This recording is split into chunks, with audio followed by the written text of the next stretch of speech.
Hello दोस्तों, DElEd fourth semester 2026 विज्ञान का प्रथम मॉडल पेपर और बहुत ही प्यारा मॉडल पेपर आपके लिए बहुत सारा एनालिसिस करने के बाद तैयार किया गया है। यहाँ पे आपसे सिर्फ इतनी बात बोली जा रही है कि भैया इस क्वेश्चन को आप बिल्कुल नेगलेक्ट मत करिएगा कि इसमें कौन से क्वेश्चन आपको दिए जा रहे हैं। क्वेश्चन प्रीवियस ईयर से इंस्पायर हैं, सारे के सारे क्वेश्चन एकदम एनालिसिस के बाद बने हैं और इस पेपर का हूबहू कॉपी हो सकता है आपको आपके एग्ज़ाम में देखने के लिए मिल जाए। चलिए प्रारंभ करते हैं। पहला प्रश्न आपसे पूछा जाएगा कि जैसे रुधिर कणिका में रुधिर का थक्का मोस्ट इम्पॉर्टेंट है, इससे दो प्रश्न बनेंगे। पहला तो ये कि इसके लिए सहायक रुधिर कणिका कौन सी है, तो आप बोलोगे भैया उसके लिए तो प्लेटलेट्स जिम्मेदार होती है, लेकिन इसी के साथ आपसे ये भी पूछेगा कि कौन सा विटामिन इसके लिए जिम्मेदार होता है, तो याद रखिएगा कि विटामिन के इसके लिए जिम्मेदार होता है रुधिर का थक्का बनाने के लिए। किस विटामिन का प्रयोग होता है, तो विटामिन के का प्रयोग होता है। तो एक विटामिन का क्वेश्चन कि कौन सा विटामिन इसके लिए जिम्मेदार होगा और दूसरा कि कौन सी रुधिर कणिका इसके लिए जिम्मेदार होगी, आपको दोनों पता होने चाहिए। ठीक है। अगर आपसे दूसरा प्रश्न पूछा जाए तो आपसे प्रश्न पूछा जा सकता है कि बताओ निम्नलिखित में से हेमेटाइट जो है वो किसका अयस्क है। कुछ लोगों का क्वेश्चन होगा कि भैया हेमेटाइट ही क्यों लिया है। भैया आप देखना, आपके एग्ज़ाम में मैक्सिमम चांस है कि हेमेटाइट ही पूछा जाएगा।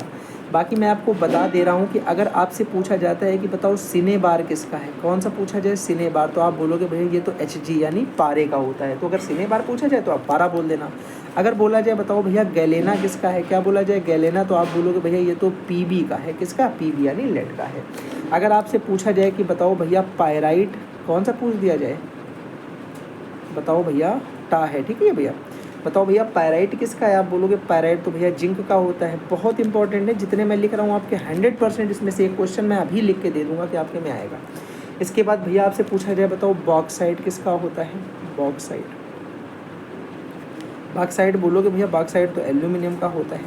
फिर आपसे हो सकता है वो पूछ दे बताओ भैया हेमेटाइट किसका होता है, तो आप कहोगे भैया हेमेटाइट तो आपने बता ही दिया है कि आयरन का होता है। लेकिन अगर हेमेटाइट की जगह आपसे मैग्नेटाइट पूछ दिया जाए, मैग्नेटाइट, तो मैग्नेटाइट और हेमेटाइट दोनों ही किसके होते हैं, आयरन के होते हैं। भैया हो सकता है आपसे ये सब ना पूछ करके आपसे पूछ दे बताओ भैया डोलोमाइट किसका होता है। क्या पूछ दे, बताओ भैया डोलोमाइट किसका होता है, तो डोलोमाइट मेरे भाई जो है मैग्नीशियम का Mg का होता है, या फिर कैल्शियम अगर है तो कैल्शियम का होता है। तो यहाँ पे मैग्नीशियम कैल्शियम दोनों के होते हैं, आपसे जो भी पूछा जाए। बाकी क्यूप्राइट मैं आपको ऑलरेडी करवा चुका हूँ कि कॉपर पायराइट और क्यूप्राइट जो होते हैं वो कॉपर के अयस्क होते हैं, क्योंकि उनके नाम में ही आपको मिल जाता है क्यूप्राइट मतलब कॉपर, कॉपर पायराइट मतलब कॉपर। तो वो आप अगर नहीं भी लिखते हो तब भी आपके माइंड में कहीं ना कहीं सेव बना रहेगा भैया। ठीक है। ये वाला प्रश्न बहुत ज़्यादा इंपॉर्टेंट है। अगर आपको याद होगा मैंने जब आपको मैराथन करवाया है तो उसमें मैंने योग्यतम की उत्तरजीविता को हाईलाइट भी किया है और डार्क भी किया है, बोल्ड अक्षर कर दिए हैं, ताकि आपको याद रहे कि जो डार्विनवाद है उनका ये सिद्धांत है क्या, योग्यतम की उत्तरजीविता। यानी क्या होता है कि कोई भी जीव तभी सर्वाइव कर पाएगा जब वो अपने आप को प्रकृति के अनुकूल कर पाएगा। मतलब जैसे सीधा आदमी अगर बहुत ज़्यादा सीधा आदमी है तो इस कलयुग में उसका सर्वाइवल पॉइंट सही नहीं है, मतलब कलयुग में वो सर्वाइव ही नहीं कर सकता है, थोड़ा सा उसके अंदर टेढ़ापन होना ही चाहिए। तो इसी प्रकार होता है भैया कि जो डार्विन है, डार्विन ने यही बात कही कि जो भी हमारी योग्यतम की उत्तरजीविता मतलब होता है सर्वाइवल ऑफ द फिटेस्ट, यानी अपने आप को कैसे फिट रखा जाए, अपने आप को कैसे एडजस्ट करके रखा जाए प्रकृति के साथ में। ठीक है भैया, याद रखेंगे, आगे बढ़ जाए। चलिए अगला प्रश्न देखते हैं कि उपधातु मेरे भाई निम्नलिखित में से कौन है, तो आर्सेनिक जो है इनमें से उपधातु है, बाकी हमारी धातुएं दे रखी है। ठीक है, ये एक सिंपल सा क्वेश्चन था, इसे भी हमें याद रखना है। उपार्जित लक्षणों की वंशागति, आपसे क्वेश्चन पूछा जाए कि उपार्जित लक्षणों की वंशागति का संबंध किससे है, तो जीन बैप्टिक लैमार्क या लैमार्क वाद, आप डायरेक्ट याद रखोगे कि इसका संबंध लैमार्क वाद से है। तो एक तो हमारा योग्यतम की उत्तरजीविता अगर पूछा जाता है तो वो हमारा डार्विन से संबंधित होगा। डार्विन के लिए कौन सा शब्द में याद रखना है कि योग्यतम की उत्तरजीविता।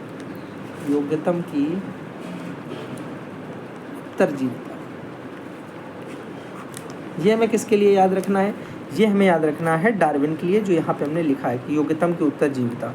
लेकिन अगर आपसे मेरे भाई पूछा जाता है कि लैमार्क के लिए, आप बोलोगे उपार्जित लक्षणों की वंशानुगति। ठीक है, बात करते हैं वैज्ञानिक के प्रश्नोत्तर। यहाँ पे हम बात करेंगे आपसे जो अति लघुत्तरी के प्रश्न हैं वो कौन से पूछे जा सकते हैं। 5 हम लोगों ने बहुविकल्पी कर लिए, अब हम अति लघुत्तरी करने वाले हैं। बड़े इंपॉर्टेंट अति लघुत्तरी हैं आपके लिए, बिल्कुल सेम सीक्वेंस में पेपर तैयार किया गया, बिल्कुल कुछ भी एक्स्ट्रा नहीं है इसमें।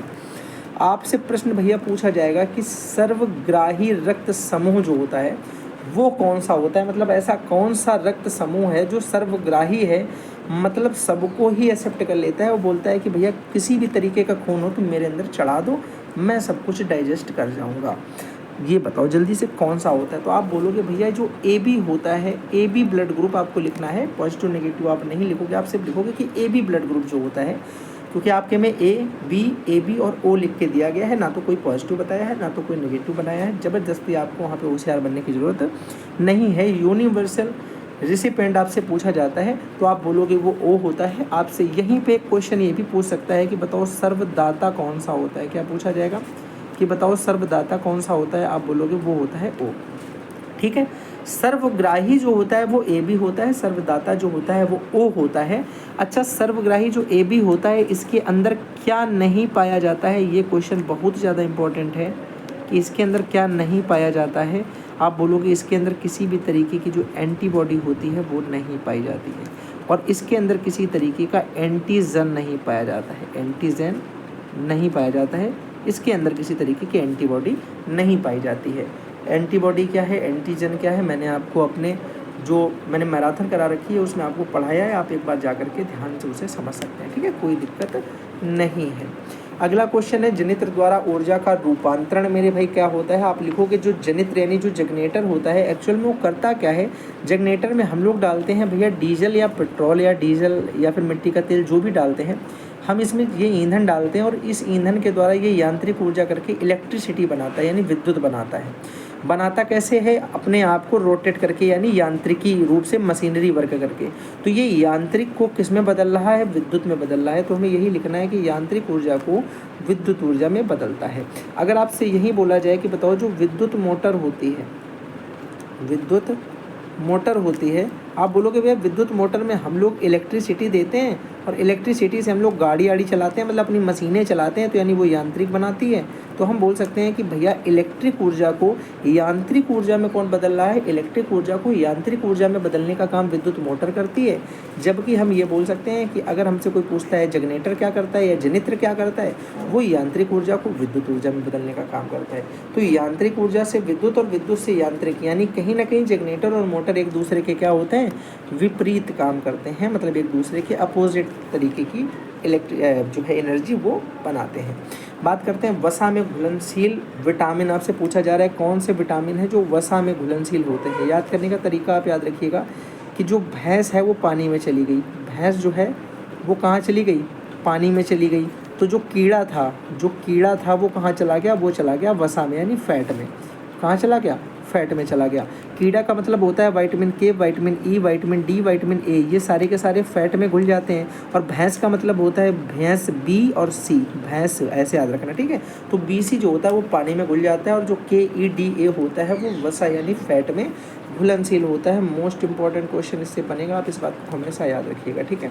आगे अगर हम बात करते हैं कि सदैव सीधा पिरामिड, मैं आपको बहुत बार करवा चुका हूँ ये बात कि जो ऊर्जा का पिरामिड होता है वो हमेशा सीधा पिरामिड बनता है और ऊर्जा का पिरामिड अपने हर स्तर ऊपर जाने पे केवल और केवल 10% एनर्जी ही उसमें शेष बचती है, यानी केवल और केवल 10% एनर्जी ही। अगर आप यहाँ पे बोलोगे कि भैया यहाँ पे 10,000 यूनिट एनर्जी होगी तो यहाँ पे 1,000 यूनिट एनर्जी बचेगी, यहाँ पे 100 यूनिट एनर्जी बचेगी और यहाँ पे केवल 10 यूनिट एनर्जी बचेगी, ठीक है। तो ये इसका तरीका होता है। ये उपभोक्ता होते हैं, ये प्रथम श्रेणी, ये द्वितीय श्रेणी, ये तृतीय श्रेणी के उपभोक्ता, ठीक है। ये हमारे उत्पादक होते हैं प्रथम श्रेणी पे, फिर ये प्रथम श्रेणी को उपभोक्ता, फिर ये द्वितीय श्रेणी को उपभोक्ता, फिर ये तृतीय श्रेणी को उपभोक्ता। मोस्ट इंपॉर्टेंट क्वेश्चन इससे जो बनता है याद रखिएगा, आपसे पूछा जाता है कि बताओ जो मेंढक होता है वो किस श्रेणी का उपभोक्ता होता है। तो याद रखिएगा मेंढक जो होता है मेरे भाई वो द्वितीय श्रेणी का उपभोक्ता, द्वितीय उपभोक्ता में आता है, ठीक है। बिल्कुल परेशान होने की ज़रूरत आपको इसमें नहीं है भैया, ठीक है। उत्पादक क्या है, उपभोक्ता क्या, आपको मैंने ये सारी चीज़ें अगर आप क्लास में जा कर के देखोगे तो आपको मैंने करवा रखी हैं। अगले नंबर पे हम बात करते हैं मेंडली की आधुनिक आवर्त सारणी। बहुत इंपॉर्टेंट क्वेश्चन है, याद रखिएगा। मेंडली की आधुनिक आवर्त सारणी में आवर्त सारणी जो है उसमें कितने आवर्त हैं और कितने समूह हैं। आप बोलोगे भैया इसमें 7 आवर्त हैं और इसमें 18 वर्ग या समूह होते हैं। अगर आपसे पूछा जाए कि बताओ मेंडलीव की जो मूल आवर्त सारणी थी उसमें मेरे भाई उसमें भी 7 आवर्त थे। अगर समूह की बात किया जाए तो पहले 8 समूह थे, फिर अक्रिय गैस से जुड़ने से 9 समूह हो गए थे। तो भैया ये है पहले की बात और ये अब की अपडेटेड बात हो गई है। आई होप आपको ये बात समझ में आ गई होगी। अभी हम लोग बात करने वाले हैं कुछ और महत्वपूर्ण प्रश्नों के बारे में। जैसे आपसे पूछा जा रहा है कि एड्स का HIV का पूर्ण नाम जो होता है वो क्या होता है, HIV एड्स का पूरा नाम जो है वो क्या होता है। आप बोलोगे भैया बड़ा सरल है, ए से कर देंगे, एक्वायर्ड इम्यूनो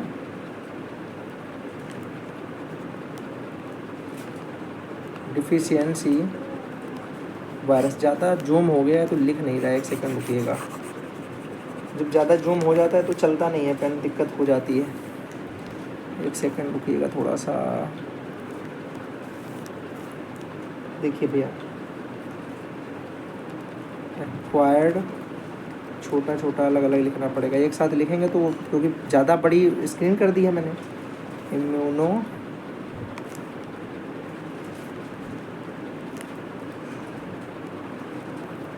डिफिशियंसी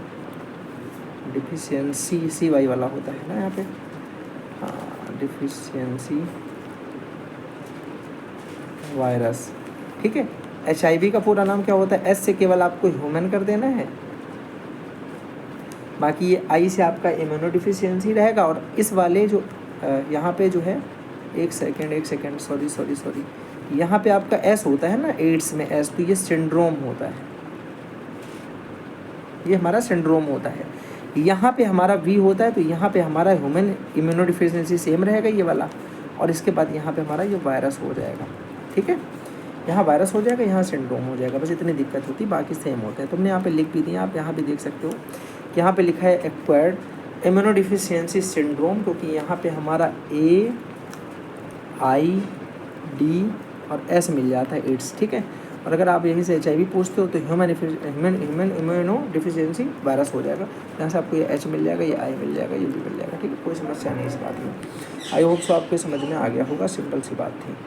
चलिए अगला प्रश्न कुछ नहीं है, अब हम आ जाते हैं प्रश्न नंबर 14 पे, यानी लैमार्कवाद का सिद्धांत जो है उससे आप क्या समझते हैं। मैंने आपको बताया भी है कि लैमार्कवाद ये बताता है कि उपार्जित लक्षणों की वंशागति क्या होती है। जो लैमार्कवाद होता है वो हमें क्या सिखाता है भैया, वो हमें सिखाता है कि उपार्जित लक्षणों की वंशागति क्या होती है। यानी ये हमसे ये बोलता है कि कुछ चीज़ें अगर आप आज प्रयोग नहीं करोगे तो हो सकता है कल आने वाले समय में वो आपके पास ना रहें। लाइक अगर आप यहाँ पे ये चीज़ महसूस करो, तो हम बात करें अगर वातावरण का प्रभाव देखें, तो वातावरण में परिवर्तन के कारण जो जीव है वो नई आवश्यकताओं को महसूस करते हैं कि नहीं करते हैं।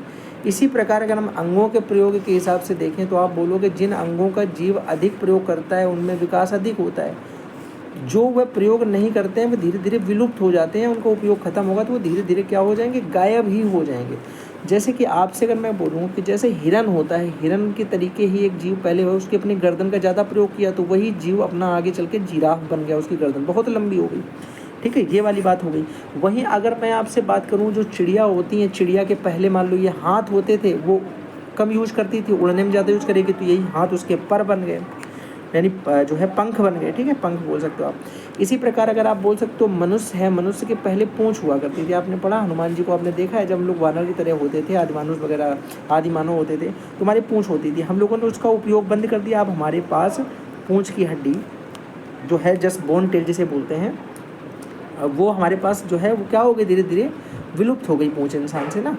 तो वंशागति ऐसे ही काम करती है। जैसे मैंने आपको एग्जांपल बताया जिराफ वाला, मैंने लिखा भी है वंशागति में क्या होता है कि जीव द्वारा जीवन काल में अर्जित किए गए लक्षण अगली पीढ़ी में, अगली पीढ़ी नहीं है ये, अगली पीढ़ी है, ठीक है, अगली पीढ़ी में चले जाते हैं। जैसे कि आप यहाँ पे समझ भी सकते हो कि जो जिराफ होती है, जिराफ की लंबी गर्दन जो है, जिराफ की लंबी गर्दन जो होती है वो इस वंशागति का एक उदाहरण है कि पहले उसकी गर्दन छोटी हुआ करती थी, वो धीरे धीरे क्या करता है, ऊंची ऊंची चीज़ें खाने के प्रयोग करता है, अपनी अपनी गर्दन को क्या करता है, खूब ऊंचा ऊंचा उठा के चीज़ें खाने का ट्राई करता है।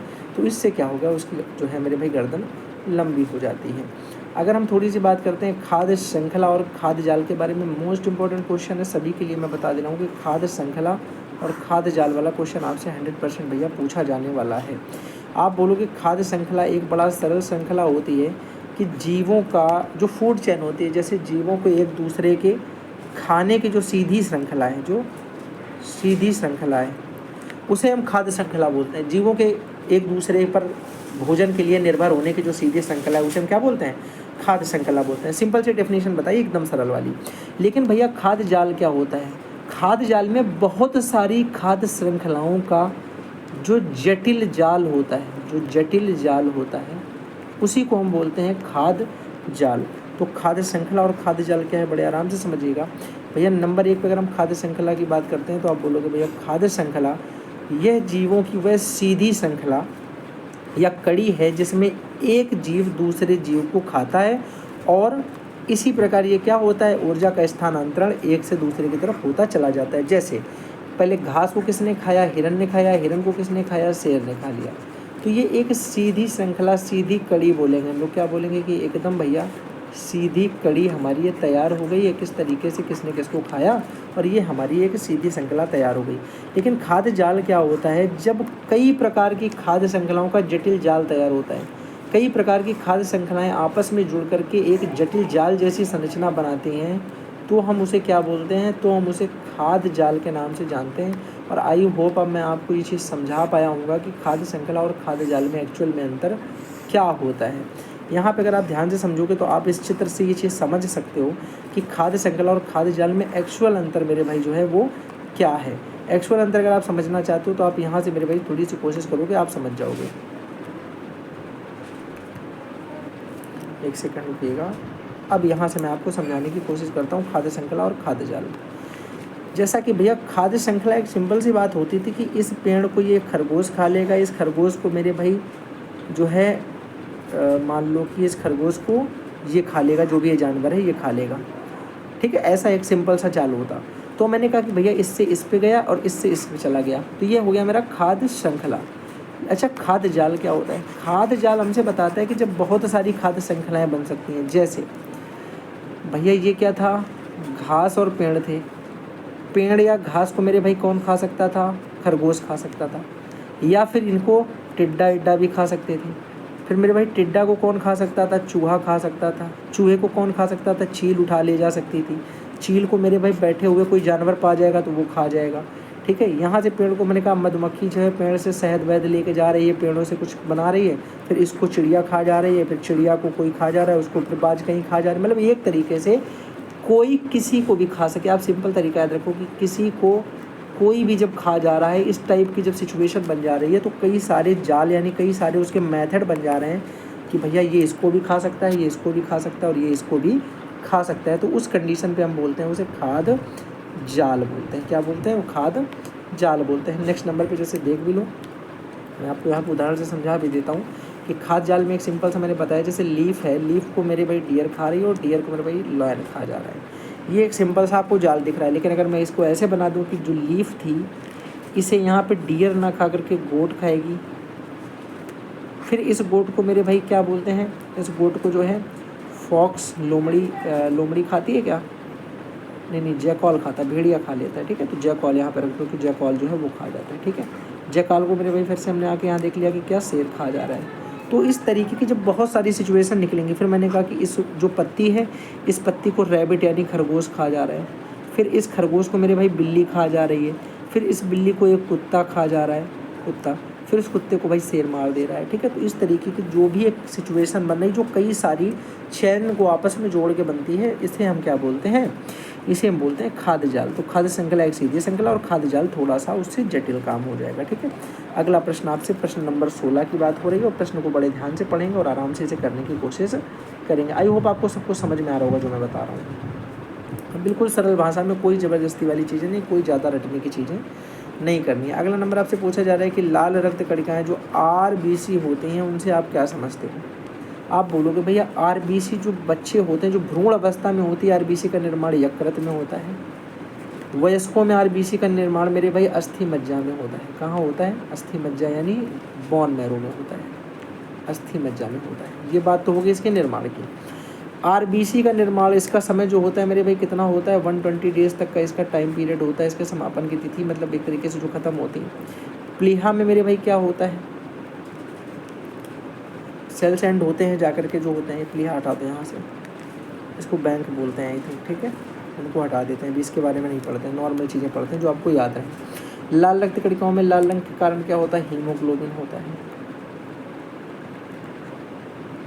हीमोग्लोबिन होता है, ठीक है। ये क्या करती हैं, ये हमारे जो है बॉडी में ऑक्सीजन लेवल को मेंटेन करती हैं, हमारी बॉडी के टेम्परेचर को मेंटेन करती हैं। तो ये सारी बातें हम इसमें लिख सकते हैं, तो हम जो चाहें अपने हिसाब से जो हमें याद रहेगा उस समय वो इम्पोर्टेंट होता है। लाल रक्त कणिकाएँ की बात हो रही है, तो रक्त की प्रमुख कोशिकाएँ होती हैं ये पहले नंबर पे, इनमें हीमोग्लोबिन पाया जाता है जिनके कारण इनका रंग लाल होता है, मैंने आपको बता दिया।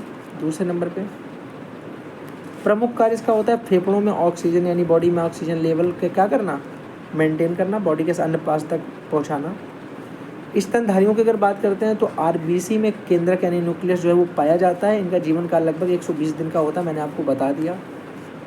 अगर हम यहाँ पे और भी भैया बात करें तो कुछ नहीं, बस आपको इतना ही लिखना, उतना बहुत है आपके लिए, ठीक है, इनफ था। अब हम फिर नंबर भैया अपने नोट्स पे आ जाते हैं, सिंपल से सीधे सीधे। हमें 17 नंबर क्वेश्चन हमसे पूछा गया, 18 क्वेश्चन आते हैं टोटल, 17 हो चुके, 2 क्वेश्चन और बचे बस, ठीक है। आपसे भैया पूछा गया कि निस्तापन और भर्जन प्रक्रिया को परिभाषित कीजिए। आप लिखोगे भैया, बड़ा सरल होता है निस्तापन और दूसरा भर्जन, बहुत सरल होता है। अयस्क को अगर हम वायु की अनुपस्थिति में यानी अब्सेंट में उसके गलनांक से कम तापमान पर गर्म करना ही हमें निस्तापन कहलाता है। क्या करना भैया, किसी अयस्क को क्या किया हमने, गर्म तो किया है लेकिन कितना गर्म किया है, उसके गलनांक से कम, उसके गलनांक से कम ताप पे गर्म किया है। पहले नंबर पे तो हमें ये समझना है कि कम गलनांक पे गर्म करना है, और दूसरे नंबर पे हमें ये समझना है कि उसके कम गलनांक के तापमान पे गर्म करने के साथ जो वायु है वो नहीं होनी चाहिए, वायु की अनुपस्थिति होनी चाहिए। तो ये हमारा निस्तापन हो गया।